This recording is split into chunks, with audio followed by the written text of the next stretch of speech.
Namaskaram. If you are a CA Inter student who has got score in the range of 120 to 130 in the previous attempt, this is the video which will help you to cross 150 and clear your group 2. Let's look at how we can do it in the next 2 weeks itself. Number one, you already have a score base of 120. Assuming a preparation happened in a certain way that 120 is retained, even if it is not, even if it did not improve significantly, at least if that 120 is retained, this will still work. Okay. So I'll show you a score calculator, which will make things easy for you. So I hope the screen is visible here. So here it's a score calculator for each subject. Let's start with costing.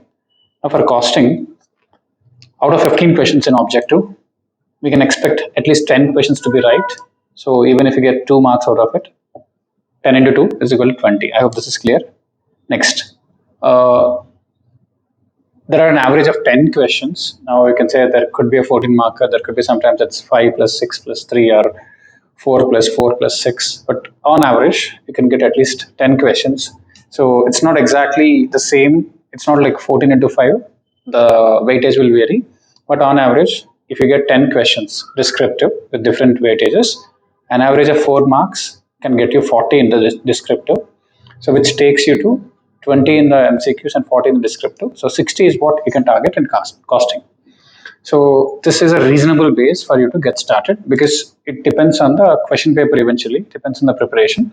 But for you to move from 120 to 150, you just definitely need one subject where you can score good marks, which are better than the above. So this is one approach which you can follow. Now coming to audit.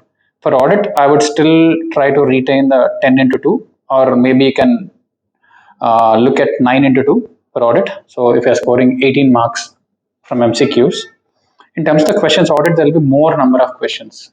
I would say at least there will be 12 questions which you have to attempt because audit, it has smaller questions. Instead of 4 marks per question, even if you score 2 marks, it's still 12 into 2 is equal to 24. So your score in audit will be 42. So I'm writing the score in audit as 42 here. So this is your score in audit. Okay. So 60 is what you can score in costing. 42 is what you can score in audit with a breakup of 18 in objective and 24 in descriptive.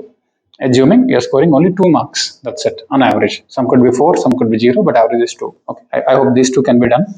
So even if you're at 45 to 50, you can get to 60. Even if you're at 30, you can still get to 42 easily. Now coming to FM and SM, once again an objective because you might be either strong in FM or SM. So eventually you can get to 20 marks in objective, which is a fair expectation. In terms of the questions, I would say even if you end up scoring 10 into 3 on average, it will be 30 marks in descriptive at least, with the objective score around 20. So this way you can safely cross the 150 mark. I have given a very minimal estimates. So in audit it can be plus 3, in FM there could be plus 3. So this is what is possible. But a decent strategy would be like for you to keep in mind very clearly 60 plus 40 plus 50 is what you can certainly achieve. In terms of the chapters, I would actually prefer if you go with the institute breakup in terms of the marks. Let's say first chapter in costing will give you 10 marks directly and indirectly. Now, a certain amount of cost and cost accounting system, the segment will give you 35 marks because the module 1 itself will give you 45 to 50 marks. So module 1 would be relatively easily for most of you. Now coming to audit and ethics, chapter 1, chapter 2 and chapter 11 are very easy to score. At least 18 to 20 marks will come out of this. You can focus on that. Chapter 3, chapter 5, chapter 4, chapter 5 are scoring. Scoring in the sense they have good weightage, but it will be difficult to prepare and score. So you can focus on other chapters, especially you can something like audit evidence, which has a decent weightage, but you can also score well. So here we have arranged the clusters of chapters which you can score.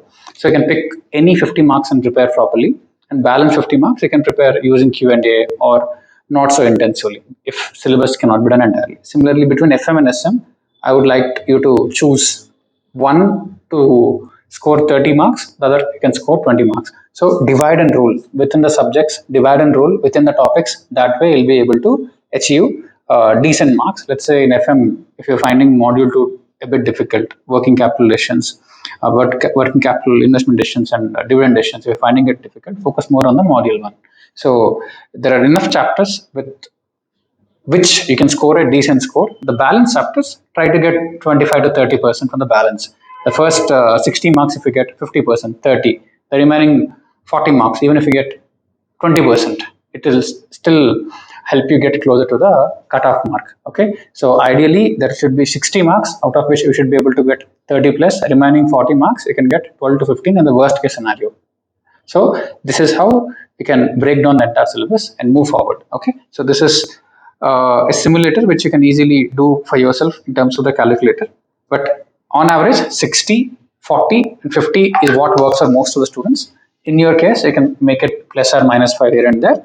And for some people, FMSM is more scoreable than costing. Audit in general, it's hard to score beyond 50 in general. Hope this is valuable. Any further questions you can ask in the comment section. Thank you.